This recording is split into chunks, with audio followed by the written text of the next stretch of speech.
Section 11. By this time, the influence upon me had become so powerful as to shut out all other communications. On June 24, I attempted strongly to establish communication with the spirit who had usually written, but in vain. The influence was of a singularly elevating character, and dominated my mind. Though I did my daily work with punctuality, I devoted every minute that I could spare from it to pondering on this strange influence, and on the teaching which was so new to me. As I pondered, it seemed to grow into my mind, and to present itself with a force and orderly beauty that I had not recognized before. Though I had studied theologies long and deeply, I had not, by any means, studied the various systems with a view to pick holes in them. I had collated, rather than criticized them. But now I was confronted with a totally new view, and one, which seemed to me, to strike at the root of much that I had previously accepted as de fide. On the 26th I recurred to what had been said by Imperator, and put my case thus. I have thought very much of what has been said by you, and I have read some of it to a friend in whose judgment I rely. It is startling to find doctrines of Christianity, which we have been taught to consider as essential dogmas of the faith, denied under the symbol of the cross. I cannot more strongly put my difficulty than by saying that, though your statements command my assent intellectually, still the faith of Christendom, which has lasted now 1800 years, and more, cannot lightly be upset by statements, however reasonable they may seem to me, which are not authenticated by any authority that I can test. Will you state clearly for me what position you assign to Jesus Christ? What authority you can show, which gives you any power to reverse, or develop, teaching which bears his name, and to substitute a new gospel for the old one? Can you give me satisfactory evidence of your own identity, and of the reality of the mission which you claim?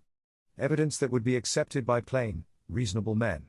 I cannot undertake to accept what seems to me so revolutionary a change as of divine origin and binding force, on the unsupported word of any angel or man, whoever he may be. Nor ought I to be asked to do so. Though the change is very gradual, I think I discover a perceptible difference in your communications. And there seems to be a divergence in teaching, between some spirits who have communicated through you, while the bond which can unite a number of opinions, which profess to come from such discordant sources, must be slight.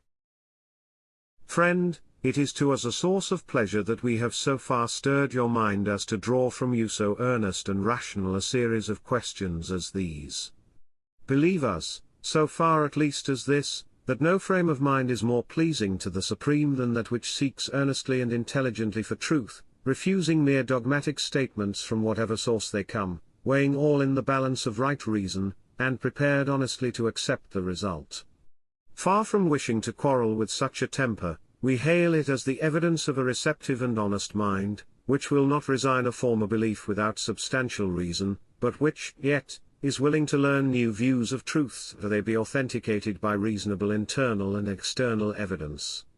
Such doubts and difficulties are worth far more to us than the credulous frame of mind which gulps down indiscriminately all that comes under specious colour, far, far more than that stagnant temper which no storm can stir, whose glassy surface no breeze can ruffle, and on whose impassive, uninterested content no word of spirit warning can make any impression. We hail your doubts as the best evidence of our successful dealing with you. We welcome your arguments as the intelligent proof that you have seen the full proportions of the claims we make as the messengers of the Most High. Your difficulties shall be answered so far as we have power to answer them. There is a point beyond which it is impossible for us to present evidence. Of that you are aware. We labor under one great disadvantage, as compared with human witnesses. We are not of your earth, and cannot produce for you the kind of evidence which would weigh in your courts of justice. We can but state for your acceptance the evidence on which we ground our claims to your hearing and acceptance, leaving to your mind in fairness to decide upon the points which we cannot clear up by evidence. For our own statements must, to a very great extent, be unsupported, save by statements of those who work with us. Many of us have told you of our earthly identity, and have given to you proof that ought to be conclusive that we are fully acquainted with the earth lives of those whose names we bear, even in the minutest particulars. If that is not convincing to you, if you reply that such information might have been gained by false and deceiving spirits, who might have gathered the facts for the very purpose of deluding, we point to the tenor of our intercourse with you, and remind you of the standards of judgment set up by Jesus himself, by their fruits shall ye know them. Men do not gather grapes of thorns, or figs of thistles.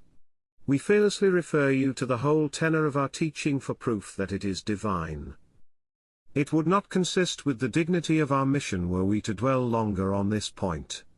We are not surprised that you should have referred to it, but if our reply be not convincing to you, we have nothing further which we can add to it, and must await in patient prayer the time when the evidence will come home to you. We would not have you to accept our words before. We will patiently abide the issue.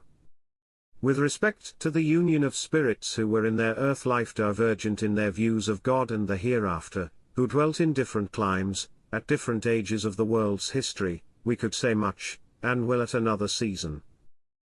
For the present we point to a misconception which is inseparable from the state in which you live. You cannot see, as we see, the almost utter worthlessness of what you call opinion. You cannot know, while yet the eye is veiled, how the veil is rent by the dissolution of the spirit from the earth body, how the speculations that have seemed so all-important are seen to be but idle, baseless fancies, while the germ of truth that has underlain the theological creeds is found to be very similar in essence, albeit of diverse degrees of development. Ah, friend? Religion is not so abstruse a problem as man has made it. It is comprised within narrow limits for the intelligence that is domiciled on earth. And the theological speculations, the dogmatic definitions with which man has overlaid the revelation of God, serve but to perplex and bewilder, and to involve the spirits struggling up to light in the mists and fogs of ignorance and superstition. The groping after truth which has been characteristic of the progressive spirit in every age has been but the same story, different, indeed, in detail, but identical in issue. As with the blinded eye of sense, so with the spirit that gropes blindly to the light. The mazes of superstition bewilder it, the mists of human ignorance close around it. It staggers and wanders on its devious way, now here, now there, now cast down to earth and trodden underfoot by the adversaries, but rising anon, and with outstretched arms, struggling onwards still. Those wanderings seem to you similar, and when confined within the limits of a single sect they are indeed alike, but to spirit gaze they have very many points of difference. The struggling spirits, who, in all ages, have been groping their way through the maze of human opinion, to the fount of light, have pushed their way through tortuous paths which bear only a superficial similarity. To us, the theological opinions which have characterized certain sets of men, called churches, are not so identical as you think. We see the inner points of divergence, and we know that no two spirits yet created, were precisely identical views of the unknown ever presented. They have framed for themselves ideas, more or less like those of other spirits, but never identical with them. It is only when the veil is removed that the fog lifts, the speculations die with the body of earth, the opinions shift aside, and the purged eye sees what it has dimly pictured, and corrects by the quickened senses the impressions of earth. Then it sees how the germ of truth is at the base, helped in some to progress by a receptive mind and a clearer spiritual vision, hampered and clogged in others, by a cramped intelligence and a debased earth body. But in all cases of yearning souls thirsting for true knowledge of God and of their destiny, the opinions of earth rapidly fade, and the spirit sees how baseless and unreal they were. It is only when there is no desire for truth that error is permanent. So you see, friend, that truth is the exclusive heritage of no man, of no sect. It may and does underlie the philosophy of Athenodorus, as he yearned after the refining of the spirit, and the subjection of the flesh in ancient Rome. It was as really existent, in the groping after union with his master, which enabled Hippolytus to endure the loss of earthly existence, in sure anticipation of a real life, even though he only dimly saw its characteristics. The self-same seeking after truth, elevated and ennobled Plotinus, and raised him, even in earth life, above and beyond the earth sphere. It dwelt in the breast of Algazzali, in spite of the errors by which it was dimmed. It, the same blessed germ of divine truth, lightened the speculations of Alessandro Achillini, and gave force and reality to the burning words which fell from his lips. The same pure jewel shines now, in one and all of them. It is the common heritage which enables them to be banded together, in a common work and for a common end, the purifying of that deposit of the truth, which man has from his God, and the ennobling and elevating of man's destiny, by the outpouring of more spiritual views of God, and of the destiny of spirit. To them their earth opinions are of little moment now. They have vanished long ago, and have left behind them no trace, of the prejudice which clouded the soul on earth, and hampered its progress. They have died, and are buried, and over their grave no tear of sorrow is dropped. No resurrection awaits them, they are forever done with, but the jewel which they once enshrined, shines with ever-increasing luster, and is imperishable and eternal. In its illuminating influences, in the aspirations which its presence inspires, lies the mysterious bond of sympathy, which is powerful to unite in one work, spirits who, in earth life, were so apparently divergent in opinion.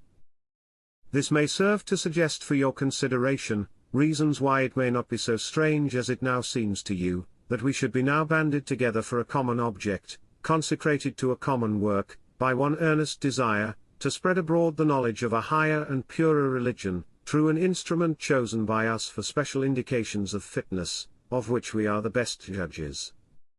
We are confident that continued thought will lead you to recognize the reasonableness of what we say. For definite proof, you must be content to wait until you, too, have rent the veil, and stand with unclouded eye in our company. The most we hope for now, is the gradual establishment of conviction. We desire that you should apply to us, the same law by which the Master judged, the divine law of judging others, as you would yourself be judged. You err in supposing that there has ever been any discrepancy in our teaching to you. Arguments have been variously put, and different points have been taken, by different intelligences who have communicated with you. We do not deny that we have gradually led you up to the general idea which we have wished to convey, and we have, in so doing, avoided points of indifferent opinion, which were not essential to our message, as well as points on which, we know full well that your previous notions were rooted firm, and would clash with our knowledge. We have sought rather, to develop the germs of truth which we discovered, that to come into contact with the singularities of opinion which exist. To this end, we have seized upon points of contact, and have made much of them, while we have not dwelt on disputed and unimportant points, and have avoided discussing matters that do not lie in our path.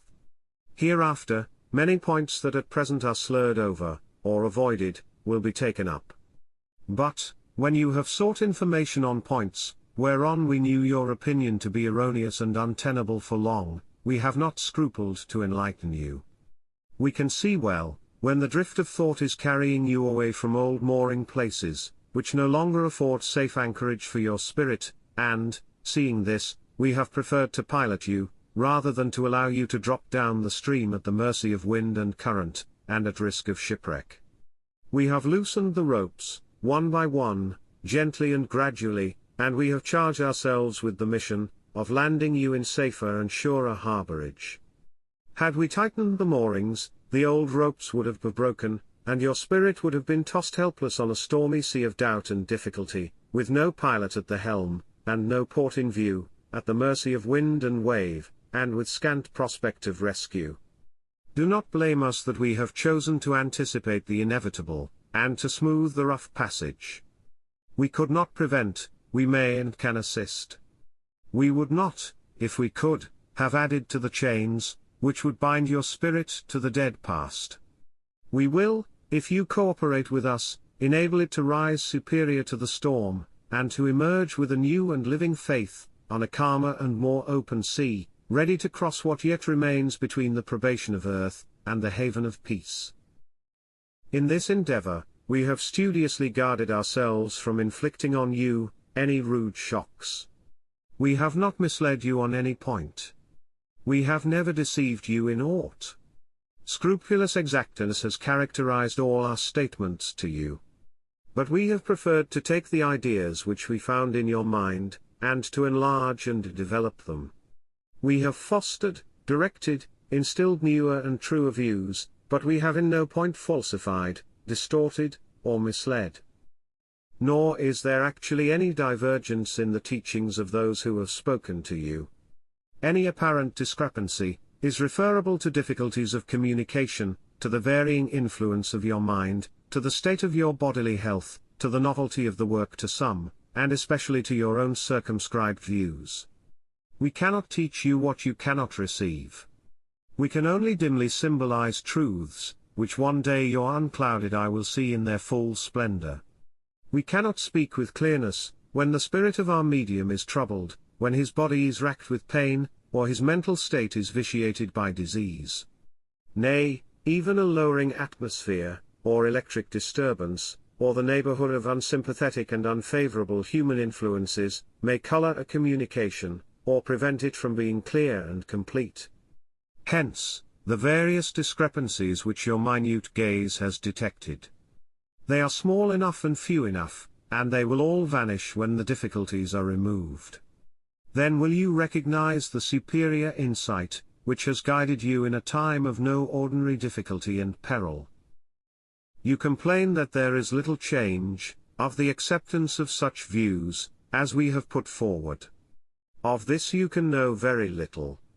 The time is far nearer than you think, when the old faith, which has worn so long, and which man has patched so clumsily, will be replaced by a higher and nobler one not antagonistic, but supplementary, and the pure gospel, which Jesus preached, shall find its counterpart again on an advanced plane of knowledge. For know, good friend, that no effort which, as this, is the plan of the Supreme, is entered on untimely, or with disregard of the correlation, between God's gospel and man's wants. What comes to you from us, is coming to others too. This, is but one, among many branches of one great plan. It will go on gradually, and spread steadily, among the children of faith who are fitted to receive it. The Master has so willed it. His time is not yours, nor is our vision circumscribed as yours. In due time, the knowledge which we come to spread, will be known among men. Meantime, progressive souls are being educated, precious seed is being sown, and the reaping and garnering shall come in their course. For that, you and we alike must wait. If you will now think carefully over what has been said, you will see, that the nature of the case, precludes more than presumptive proof being given, of the validity of our claims. We say again, that God forces blessings on none. He offers, the responsibility of acceptance or refusal rests with you. The internal evidence will be admitted by you, and by all to whom we are now concerned to address ourselves. None but those, who are hopelessly involved in the meshes of the shallowest bigotry, who are bound by the fetters of a conventional theology, and shackled by an iron dogmatism, will refuse to acknowledge the internal evidence, of a divine origin, in the creed which we put forward. With such as we have enumerated, the dogmatist, the bigot, the narrow-minded, the wise in their own conceit, we have no dealings. Nay, we do not even speak to those, who find in the faith, which has become ingrained in their very souls, a sure and sufficient guide. In God's name let them cling to it. Hereafter, their time of progress will come. It is not yet. To you, and to those who have advanced far enough to think with you, we need not further prove that we are not of diabolic origin or intent. If you will further consider the views which we have put forward, with respect to inspiration, you will see that we claim for our teaching, that it is just one of those rungs in the ladder of progressive knowledge of God, which mankind has been gradually mounting, from the time when man framed for himself, a God like himself, to the present, when you are slowly learning, that to attribute human infirmities and passions to the Supreme, is not to do him honor. Our revelation is in no respect different, from that which has preceded, save that it is a step in advance, even as each development of human knowledge has been. Our knowledge flows from the same source, and is made known through similar channels. They are now, as then, human, fallible, and at times wrong. It must be so, as long as God reveals himself through human agencies. If you will further recollect the standpoint we have selected, you will see that, in place of blind faith, which accepts traditional teaching, the old, merely because it is old. We appeal to your reason, and in place of credulity, we demand rational, intelligent investigation and acceptance grounded on conviction. So far from desiring you to accept what we tell you, simply because we are spirit messengers, the new merely because it is new, we ask you to weigh in the scales of reason, to ponder in the light of intellect, to reject if you be not satisfied, in no case to assent or to act, until conviction has been thoroughly established. So that not only is the matter of spirit creed eminently conformable to right reason, but the grounds on which we ask you to accept it, are those which a rational and logical mind will be most disposed to accept. God forbid that we should even seem to hurry any man into antagonism, real or fancied, with a creed, which has for 1800 years, and more, been adorned by the lives of many myriads of earnest and progressive, as well as earnest though mistaken souls. The fact that it has long endured, entitles it to the reverence due to antiquity, though, with our extended view, we can see that it also makes it needful, that some of its provisions, admirably suited as they were for a less advanced generation, should now fitly be enlarged and spiritualized. At any rate, we would not disturb its reign with violent revolution. We would refine and infuse new life, we would not dethrone and humble in the dust. As the Saviour told, in the accents of a life of loving and self-sacrificing purity, the story of a nobler faith, than that which Sinai had revealed in accents of thunder, so we take up the divine story at a later day, and proclaim for a world's acceptance, a creed more fitted to its advanced capacities, more suited to its later wants. It will reject it. Well, then, we at least have offered it, and to those who will surely grasp at it, its blessed influence shall seem the brighter from the contrast. It is long, frequently, between the first promulgation of a truth and its final acceptance. The seed time must precede the crop, and the rain and the frost and the cheerless wintertide may seem to be long drawn out, but the sun bursts forth at length, and the crop springs up, and the glad summer comes with the reaping and housing of the fruit. The day of preparation may be long, the night during which the sower waits may be weary, but the harvest surely comes. You cannot retard it, you may aid in reaping it, you may even assist in sowing the seed, but in spite of man's opposition, whether he aids or not, God's work will be done. It is to the individual alone, that acceptance or rejection of the divine message, matters materially.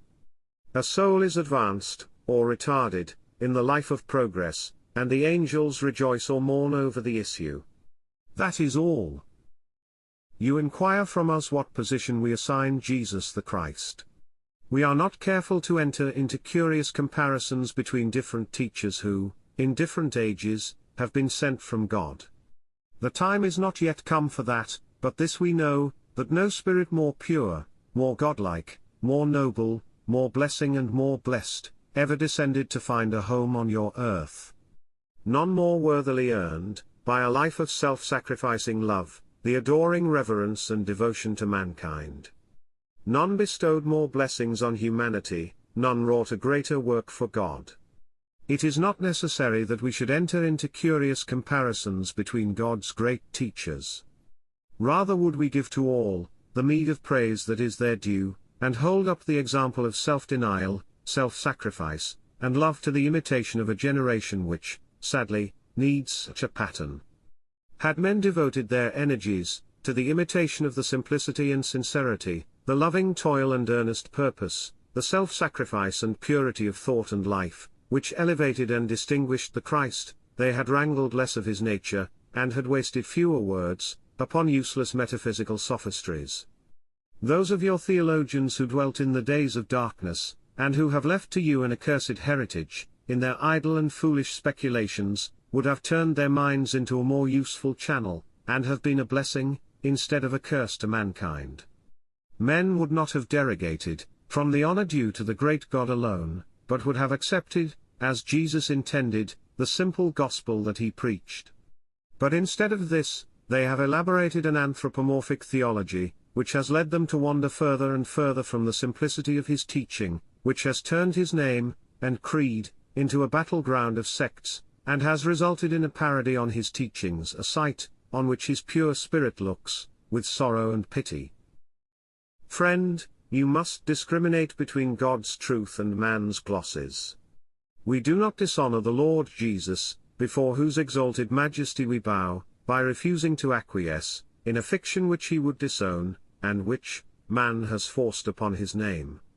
No, assuredly, but they who, from a strict adherence to the literal text of Scripture, a text which they have not understood, and the spirit of which they have never grasped, have dishonored the great Father of him, and of all alike, and have impiously, albeit ignorantly, derogated from the honor due to the Supreme alone.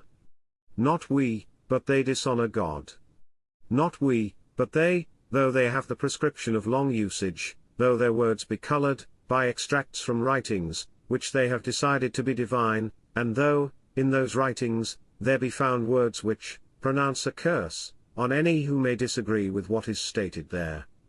We do not regard such curses, save with pity. We do not labor to upset belief, when it is a harmless error, but we can lend no countenance to views that dishonor God, and retard a soul's progress.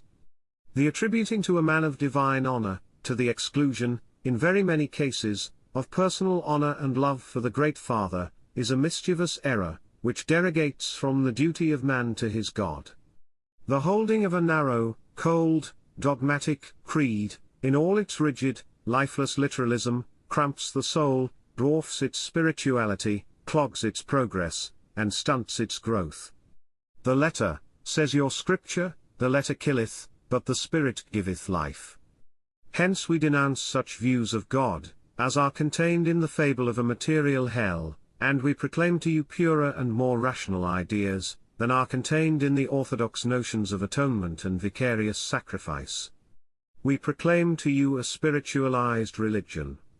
We call you, from the dead formalism, the lifeless, loveless literalism of the past, to a religion of spiritualized truth, to the lovely symbolism of angel teaching, to the higher planes of spirit, where the material finds no place, and the formal dogmatism of the past is forever gone. We have spoken to you with care, and with a due sense of the importance of what we say. Dwell on it with care. Ponder it with single desire for truth, and seek the divine aid ministered to all who pray for it. Imperator.